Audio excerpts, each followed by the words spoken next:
અમરેલીના લાઠીના ગ્રામ્ય વિસ્તારમાં ધોધમાર વરસાદ, દામનગરમાં ધોધમાર વરસાદથી 1.5 ઇંચ વરસાદ થયો છે। લાઠીના પ્રતાપગઢ, છબાડિયા, ભીંગરાડમાં ધોધમાર વરસાદ થયો છે। દામનગર શહેર તેમજ આજુબાજુના ગામમાં ધોધમાર વરસાદ થયો છે। દામનગર, મેથલી, રામપર, ભૂરખિયામાં વરસાદ થયો છે। લાઠી પંથકમાં સારા વરસાદથી ખેડૂતોમાં ખુશીનો માહોલ જોવા મળી રહ્યો છે। હાલના દ્રશ્યો આપ જોઈ રહ્યા છો, અલગ અલગ વિસ્તારો કે જ્યાં આગળ ધમધોકાર વરસાદ જોવા મળી રહ્યો છે। વાહનો ડૂબી જાય તેટલા પાણી જે છે તે જોવા મળ્યા છે। દામનગરમાં તો દ્રશ્યો એ રીતના છે જાણે પૂર આવી ગયું હોય સમગ્ર વિસ્તારમાં।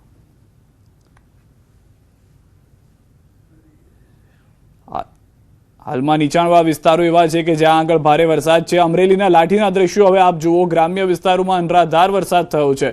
છબાડિયા ગામની શેરીઓમાં નદીઓ માફક વહેતા દ્રશ્યો પાણીના જોવા મળી રહ્યા છે। છબાડિયા ગામની નદીમાં નવા નીર આવી ગયા છે, પરંતુ રસ્તા ઉપરથી પણ જાણે નદીઓ વહેતી હોય તેવા દ્રશ્યો અમરેલીના અનેક વિસ્તારમાંથી જોવા મળી રહ્યા છે। ભાવનગર જિલ્લાથી પણ હવે સમાચાર। પાલીતાણા શહેર અને ગ્રામ્ય વિસ્તારમાં ધોધમાર વરસાદ। પાલીતાણા શહેર સહિત ગ્રામ્ય તાલુકામાં અલગ અલગ જગ્યાએ વિસ્તારમાં ધોધમાર વરસાદ જોવા મળી રહ્યો છે। વાતાવરણમાં ઠંડક પ્રસરી ગઈ છે। પાલીતાણા શહેરના વિવિધ વિસ્તારોમાં સારો વરસાદ નોંધાયો છે। પાલીતાણા તાલુકાના મોખડકા, ધોડી, ઢાળ, માલપરા સહિતના અનેક ગામોમાં મેઘરાજા મન મૂકીને વરસ્યા છે। વાવણી લાયક પ્રથમ સારો વરસાદ થતાં ખેડૂતોમાં ખુશીની લાગણી જોવા મળી રહી છે। વરસાદથી ખેતીની કામગીરીને વેગ મળશે તેવી આશા પણ વ્યક્ત કરવામાં આવી છે। વધુ માહિતી ન્યૂઝ 18 સંવાદદાતા નીતિન પાસે મેળવીશું। નીતિન, સમગ્ર પંથકની શું પરિસ્થિતિ છે હાલમાં વરસાદને લઈને? જી સિદ્ધાર્થ, ચોક્કસ વાત કરીએ તો ભાવનગર જિલ્લામાં બપોર બાદ અચાનક છે તે વાતાવરણમાં પલટો આવ્યો હતો અને જે ભાવનગરના તાલુકા છે 10 તાલુકા ત્યાં સારા પ્રમાણમાં વરસાદ છે તે જોવા મળ્યો છે। ખાસ કરીને વાત કરીએ તો પાલીતાણા, સિહોરના જે પંથકના જે ગામો છે અને બીજી તરફ વાત કરીએ તો તળાજા ઉપરના જે ત્રાપજ, અલંગ સહિતના ગામો છે ત્યાં સારા પ્રમાણમાં વરસાદ જોવા મળ્યો છે। વરસાદને લઈને ખેડૂતોમાં પણ ખુશીનો માહોલ જોવા મળ્યો છે કે તે અત્યારે આ વરસાદ છે તે તેના માટે કાચું સોનું સમાન છે અને ચોક્કસ કહી શકાય કે ખેડૂતોને આશા છે કે આવનાર સમયમાં જો વરસાદ આવી રીતના અવિરત રહેશે તો તેમનો પાક છે તે આવનાર સમયમાં તેમને યોગ્ય વળતર મળી શકે તેવા પ્રમાણનો પાક છે તેની ઉપજ થશે। જી, આભાર સમગ્ર માહિતી બદલ। તો હાલમાં જે રીતે જોવા મળી રહ્યા છે તે પ્રમાણેના દ્રશ્યો સમગ્ર સૌરાષ્ટ્રની જે પરિસ્થિતિ છે, ભાવનગર જિલ્લાના અલંગ, ત્રાપજ સહિતના ગ્રામ્ય વિસ્તારમાં સાંબેલાધાર વરસાદ વરસતા લોકોએ રાહત અનુભવી છે। શહેર સહિત સમગ્ર તાલુકામાં મેઘરાજા મન મૂકીને વરસતા વાતાવરણમાં ઠંડક પ્રસરી ગઈ છે। અલંગ, ત્રાપજ સહિત અનેક ગામોમાં રોડ રસ્તા પર પાણી વહેતા થયા છે। ખાસ કરીને વાવણી લાયક વરસાદ થતાં ખેડૂતોમાં પણ ખુશીનો માહોલ જોવા મળી રહ્યો છે। ખેડૂતોને આશા છે કે વરસાદથી ખેતીની કામગીરીને વધુ વેગ મળશે અને આગામી દિવસોમાં પાક માટે અનુકૂળ પરિસ્થિતિ સર્જાશે।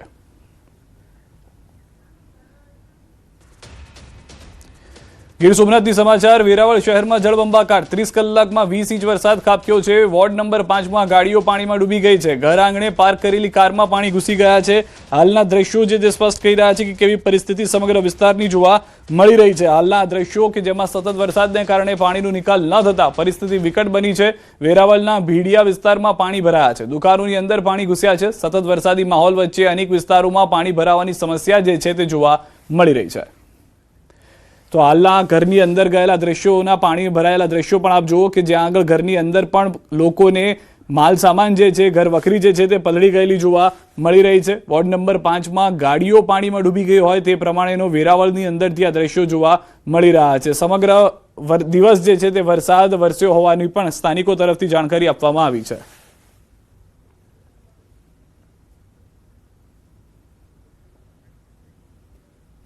ગીર સોમનાથના વેરાવળમાં મેઘરાજાનું રૌદ્ર સ્વરૂપ। વેરાવળ શહેર બેટમાં ફેરવાયું છે। શહેરના હાઉસિંગ વિસ્તારમાં પાણી ભરાયા છે। હાઉસિંગ સોસાયટીમાં લોકોના ઘરોમાં પાણી ભરાયા છે। ગોઠણસમાં પાણી ભરાતા હાલાકી, સતત વરસાદને કારણે લોકોના ઘરો સુધી પહોંચી ગયા છે પાણી। અનેક નીચાણવાળા વિસ્તારોમાં પાણી ભરાયા છે। નીચાણવાળી બજારોમાં ગોઠણસમાં પાણી ભરાયેલા જોવા મળી રહ્યા છે।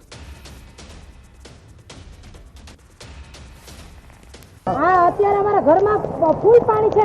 છોકરાઓ આમાં બીમાર પડે છે।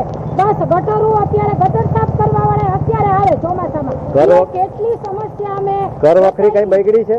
હા, બગડે છે। ઘરમાં જો સેટી, કબાટું બધું અમારું અત્યારે અહીંયા ગટરના પાણી એટલે ભરાઈ ગયા છે કે બધાના ઘરમાં આવી રહ્યા છે। બધા માણસો જેટલા નીચે રહે છે બધાને તકલીફો છે। પ્લસ અહીંયા નગરપાલિકાનું કાંઈ તંત્રની સેવા છે જ નહીં। અત્યારે સવારે ગટર કાઢવા વાળા આવ્યા છે 4-5 જણા જે બસ આટા જ મારે છે। એવું છે કે પ્રી મોન્સૂનના સમયમાં અહીંયા નગરપાલિકાના બધા કાર્યકરો એમ કહે છે કે અમે અહીંયા બધું કામગીરી કરશું. મહિના દિવસથી અમે એને કમ્પ્લેન કરેલી છે, પણ અહીંયા કોઈ દુકાનો નથી હજી સુધી. અને અત્યારે વરસાદ અચાનક ચાલુ થતાં અહીંયા 5 ઇંચ વરસાદ પડે ને અમારા ઘરમાં દર વર્ષે પાણી ગરીએ. આ છેલ્લા 10 વર્ષથી પ્રોબ્લેમ છે. તો હાલના દ્રશ્યો આપ જુઓ, ગીર સોમનાથથી વેરાવળમાં મેઘરાજાનું જે રૌદ્ર સ્વરૂપ છે તે જોવા મળી રહ્યું છે. વેરાવળ નંબર 5 વોર્ડ નંબર 5 જે છે ત્યાંથી આ દ્રશ્યો અમે આપને બતાવી રહ્યા છે. વેરાવળ શહેરમાં જળબંબાકારની પરિસ્થિતિ છે. વધુ માહિતી ન્યૂઝ 18 સંવાદદાતા દિનેશ પાસે મેળવું છું. દિનેશ, જે રીતનો વરસાદ જોવા મળી રહ્યો છે, લોકોના ઘરની અંદર પાણી ઘૂસી ગયા છે, શું પરિસ્થિતિ છે વેરાવળ પંથકની? જી બિલકુલ સિદ્ધાર્થ, જે પ્રમાણે છેલ્લા 36 કલાકથી ગીર સોમનાથ જિલ્લાના જે દરિયાકાંઠા વિસ્તાર છે કે ત્યાં આગળ ધોધમાર વરસાદ છે તે વરસી રહ્યો છે. ખાસ કરીને વેરાવળ, સૂત્રાપાડા અને કોડીનાર પંથકની અંદર ભારે વરસાદ વરસી રહ્યો છે.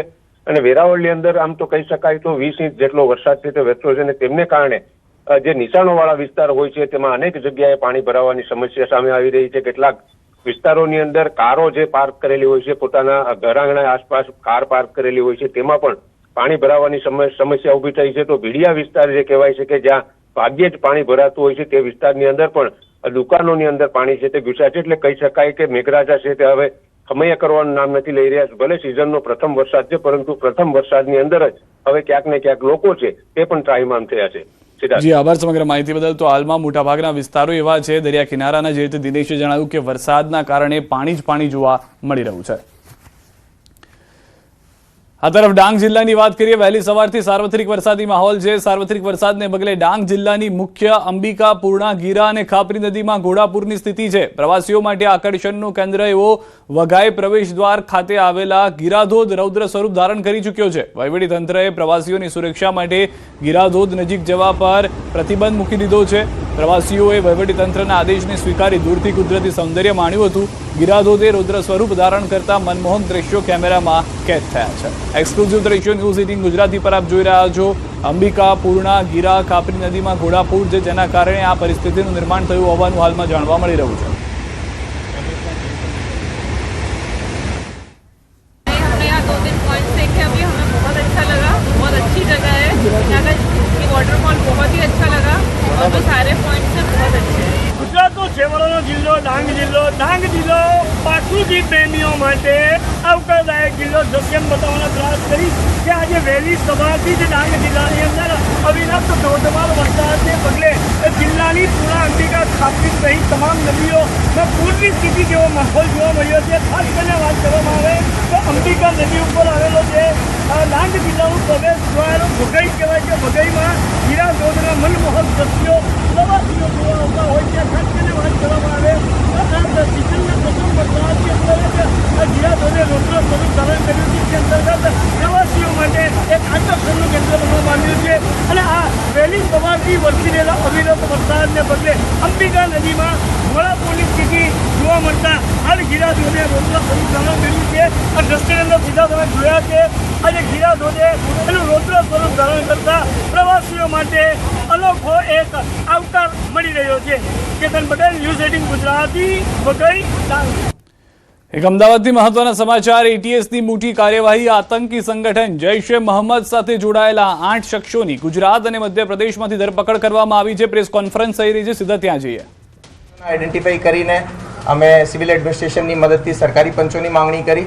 સરકારી પંચો સાથે રાખ્યા અને એ બધી જગ્યાઓ પર આ લોકોને પકડવા માટે ટીમ્સ રવાના કરી.